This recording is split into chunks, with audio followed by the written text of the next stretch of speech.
अस्सलाम वालेकुम नाज़रीन, मुझे डॉक्टर हारून कहते हैं। मैं एक फैमिली फिजिशियन हूँ और इस हैसियत से पिछले 30 साल से काम कर रहा हूँ। नाज़रीन, काला मोतिया एक खामोश कातिल है और ये बहुत आहिस्ता आहिस्ता मगर फैसला कुन तरीके से बेनाई को कम करता है। ये पहले कम करता है और उसके बाद से ख़त्म कर देता है। इस दौरान मरीज़ जो है वो मुकम्मल तौर पर बेखबर रहता है, उसको नहीं पता चलता कि उसकी बेनाई जा रही है और उसको पता तब चलता है जब उसकी बेनाई मुकम्मल तौर पर चली जाती है। इसमें सबसे पहले जो पेरिफेरल विजन होती है, यानी कि आपके जो साइड की नज़र होती है, वो आहिस्ता आहिस्ता चली जाती है और आपको ऐसा लगता है जैसे आप एक पाइप के अंदर से देख रहे हैं। ये दुनिया में जो ब्लाइंडनेस है, यानी कि जो नाबीनापन है, उसकी दूसरी सबसे बड़ी वजह है। यूं तो इसके बहुत सारे इलाज हैं नाजरीन, और ऑपरेशन भी इसके होते हैं, सर्जरी होती है, मगर आज की वीडियो में हम मुतबादिल इलाज की बात करेंगे, कुदरती इलाज की बात करेंगे और देखेंगे कि हम किस तरीके से इसको मुतबादिल तरीके से ठीक कर सकते हैं। नाजरीन, जैसे कि मैंने पहले बताया है कि काले मोतिये से इंसान की नज़र चली जाती है और उसकी वजह यह है कि इंसान की आंख के अंदर एक पानी होता है जिसको हम एक्वस ह्यूमर कहते हैं। ये एक्वस ह्यूमर जो है ये आंख के अंदर आता भी है और चला भी जाता है और एक खास प्रेशर जो है वो आंख में मेंटेन रहता है। इसके आने जाने के लिए खास किस्म की नालियां होती हैं। नाजरीन, वक्त के साथ साथ और बेशुमार बीमारियों की वजह से, जैसे कि ब्लड प्रेशर है या शुगर है या इस तरह की और बेशुमार अवामिल हैं, जिसकी वजह से ये नालियां आहिस्ता आहिस्ता बंद होना शुरू हो जाती हैं और आंख में पानी का प्रेशर बढ़ जाता है। इसके प्रेशर बढ़ने की वजह से जो नस होती है, यानी कि वो नर्व जो होती है जो कि दिमाग से हमारे आंख के पर्दे को सप्लाई करती है, उस पर प्रेशर बढ़ जाता है, जिसकी वजह से वो बहुत मुतासिर होती है और यूं आहिस्ता आहिस्ता नजर कम होना शुरू हो जाती है। इसमें बेशुमार अवामिल हैं, जैसे कि ऑक्सीडेटिव स्ट्रेस है, यानी आंख में जंग लगना शुरू हो जाता है उसके मुख्तलिफ टिश्यूज में। उसके अलावा वहाँ सोजिश पैदा हो जाती है और एलर्जी, जिसको ऑटो इम्यूनिटी कहते हैं, वो भी पैदा हो जाती है। इन सब की वजह से पानी के आने जाने का निज़ाम जो है मुतासर होता है, ये नालियां बंद होना शुरू हो जाती हैं और ज़्यादा प्रेशर की वजह से हमारी जो आंख की नस है, ऑप्टिक नर्व, वो मुतासर होती है। इसके अलावा जो हमारी आंख की नस होती है, जिसको ऑप्टिक नर्व कहते हैं, उसके जो सेल्स होते हैं, उनके अंदर जो माइटोकॉन्ड्रिया होते हैं, जो पावर हाउस होते हैं, वो भी मुतासर होते हैं और उसकी वजह से पर्दे में जो मौजूद हमारे असाबी निज़ाम है, जो कि हमारे देखने के लिए इस्तेमाल होते हैं, जिनको बेपनाह एनर्जी चाहिए होती है, वो प्रॉपर तरीके से काम नहीं कर सकते और उनके काम ना करने की वजह से नज़र बहुत मुतासर होती है। अब इसके इलाज का जो है फार्मूला है वो बहुत सिंपल है। उसमें सबसे पहले तो ये है कि आंख की जो नालियां हैं, जो सोजिश है, उनके अंदर जो इन्फ्लेमेशन है, उसके अलावा जो ऑक्सीडेटिव स्ट्रेस है, ये जंग लगने का जो प्रोसेस है, उसको भी रोकना है। ये सारे काम भी करने हैं। नंबर 2 ये है कि जो आंख का पानी है, उनकी जो नालियां हैं, उनका खुला रहना बहुत ज़रूरी है। नंबर 3 ये है कि जो आंख की नस है, ऑप्टिक नर्व, जिसकी मदद से हम देखते हैं, हमारा पर्दा काम करता है, उसके अंदर जो एनर्जी पावर हाउस है, जिसको माइटोकॉन्ड्रिया कहते हैं, उनका ठीक रखना, उनकी मिकदार का बढ़ना और उनके अंदर जो मेटाबॉलिज्म है उसका सही रहना बहुत ज़रूरी है, ताकि हमारा आंख का पर्दा ठीक रहे, तरोताज़ा रहे और हम मुनासिब तरीके से देख सकें। अब ये कैसे होगा, ये हम देखते हैं। नाज़रीन, कुछ स्टडीज़ के मुताबिक, जो कि मुख्तलिफ इंटरनेशनल जर्नल्स में छपी हैं, जैसे journal of American medical association है या क्लिनिकल एंड एक्सपेरिमेंटल ऑफ्थल्मोलॉजी है 2026 और 2020, उनमें कुछ चीज़ें, कुछ स्टडीज़ छपी हैं, कुछ एक्सपेरिमेंट किए गए हैं। उनके मुताबिक जो हमारी आंख में टूट फूट होती है, जंग लग जाता है, जिसको ऑटो इम्यूनिटी कहते हैं, इन्फ्लेमेशन भी कहते हैं, सोजिश, वो क्यों पैदा होती है? वो हमारे आंख में मुख्तलिफ केमिकल्स पैदा होते हैं, जिनको साइटोकाइंस कहते हैं। ये आंख के जो केमिकल होते हैं, ये हमारे अपने ही आंख के टिश्यू पे हमलावर होते हैं और हमारी आंख में मौजूद जो टिश्यूज होते हैं, जो बाफ्तें होती हैं, उनको तबाह करना शुरू कर देते हैं। उसमें ब्लड वेसल्स हैं, यानी खून की नालियां, उनको भी खराब कर देते हैं। हमारी आंख में जो नस है बड़ी, उसको भी सोजिश का शिकार कर देते हैं और उनके अंदर जो मौजूद माइटोकॉन्ड्रिया हैं, जो पावर हाउस है, उनको भी ये मुतासर कर देते हैं।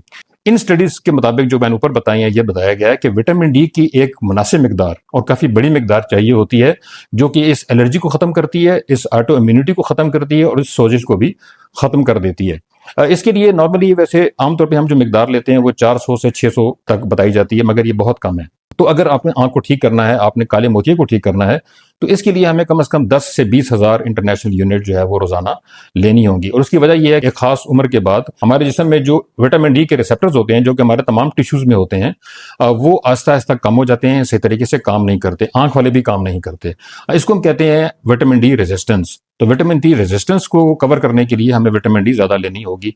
कुछ लोग समझते हैं कि इससे कैल्शियम ज्यादा हो जाता है, इससे कैल्शियम ज्यादा नहीं होता, कि उसके साथ हम विटामिन K2 भी ले सकते हैं, जो कैल्शियम को हड्डियों में ले जाता है।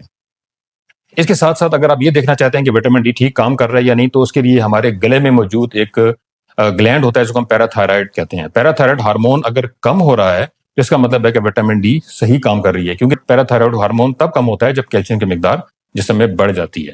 ناظرین، ہماری آنکھ کو وٹامن B3 کی بہت ضرورت ہوتی ہے۔ اب وٹامن B3 کیا کرتا ہے؟ وٹامن B3 جو ہے اس کا نام نکوٹینامائڈ ہے، اور یہ ہمارے جسم میں جا کے ہماری آنکھ میں جا کے نکوٹینک ایسڈ میں کنورٹ ہو جاتا ہے۔ ناظرین، ہماری آنکھ میں جو سیلز ہوتے ہیں، جو ہمارے پردے کے سیلز ہوتے ہیں، خلیے ہوتے ہیں، اور ان کے اندر ایک خاص قسم کا مالیکیول ہوتا ہے جس کو ہم NAD کہتے ہیں۔ یہ مالیکیول کیا کرتا ہے؟ یہ ہمارے پردے میں جو انرجی و توانائی ہے اس کو بڑھاتا ہے، کیونکہ ہمارے پردے میں انرجی کی بہت ضرورت ہوتی ہے، چونکہ اس نے دیکھنا ہوتا ہے۔ تو وٹامن B3 جو ہے وہ NAD کو بڑھا دیتا ہے، اور اس طریقے سے ہمارا پردہ جو ہے وہ ٹھیک ٹھاک رہتا ہے۔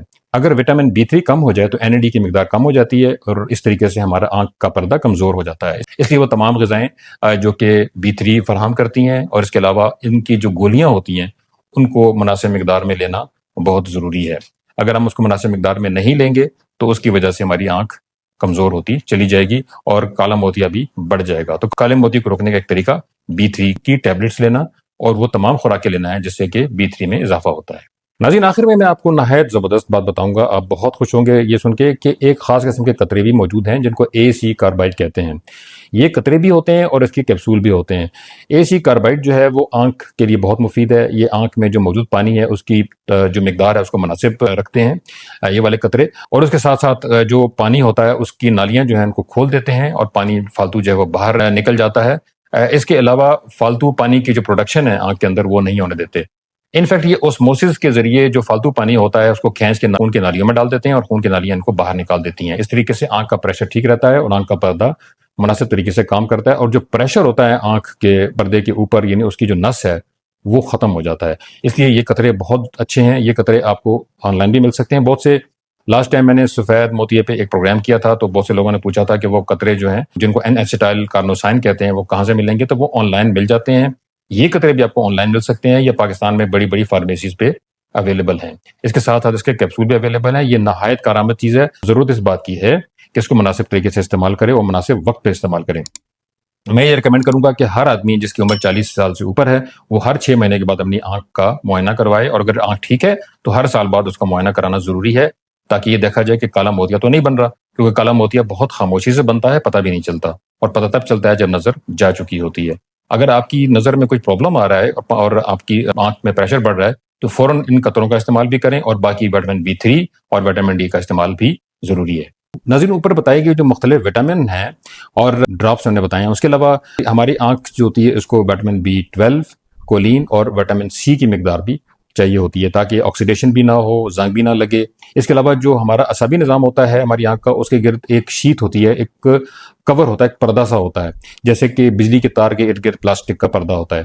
تو اس کو قائم رکھنے کے لیے یہ تمام وٹامن ضروری ہیں۔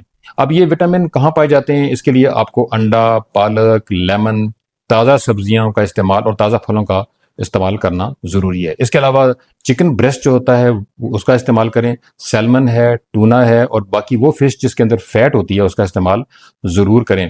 اس کے علاوہ چکی کا آٹا مناسب مقدار میں، چونکہ اس میں تھوڑی شوگر بھی ہوتی ہے، براؤن رائس اور آلو ان کا بھی مناسب استعمال کرنا ضروری ہے، چونکہ ان کے اندر وٹامن B3 کافی بڑی مقدار میں ہوتا ہے اور بہت زیادہ ہوتا ہے۔ اس کے علاوہ دودھ ہے، پنیر ہے، دہی اور دیگر جو ڈیری ہے اس کا استعمال ضروری ہے، کیونکہ ان کے اندر وٹامن D بھی ہوتا ہے، اور اس کے علاوہ ان کے اندر وٹامن B12 کی بہت بڑی مقدار ہوتی ہے، تو اس لیے ان کا استعمال کرنا بہت ضروری ہے، چونکہ ان کے اندر ٹرپٹوفین ہوتا ہے۔ اس کے علاوہ ان کے اندر اومیگا 3 بھی ہوتا ہے جو کہ اینٹی آکسیڈنٹ کے طور پہ کام کرتا ہے۔ ناظرین، اگر آپ یہ ساری غذائیں استعمال کریں گے اور اوپر بیان کی گئی چیزیں استعمال کریں گے تو انشاءاللہ آپ کی آنکھ الرجی، سوزش، آکسیڈیٹیو سٹریس ان تمام چیزوں سے بچ جائے گی، اور دباؤ بھی آنکھ میں کم ہو جائے گا، اور آپ کی آنکھ کا پردہ بھی ٹھیک رہے گا، اور آپ بہت اچھے طریقے سے دیکھ سکیں گے۔ تو اگر آپ کالے موتیے کے مریض ہیں اور آپ آپریشن کا سوچ رہے ہیں تو اس سے پہلے یہ چیزیں ساری استعمال کر کے دیکھ لیں، لیکن یہ ہے کہ ڈاکٹر کے مشورے کے ساتھ یہ استعمال کریں اور اس پہ نظر رکھیں۔ اپنی تمام دوائیں جب استعمال کریں فوری بند مت کریں، ان کے ساتھ ساتھ یہ چیزیں بھی استعمال کریں اور بر وقت استعمال کریں، کیونکہ کہا جاتا ہے کہ جو چیز بر وقت استعمال کی جاتی ہے وہ زیادہ فائدہ مند ہوتی ہے۔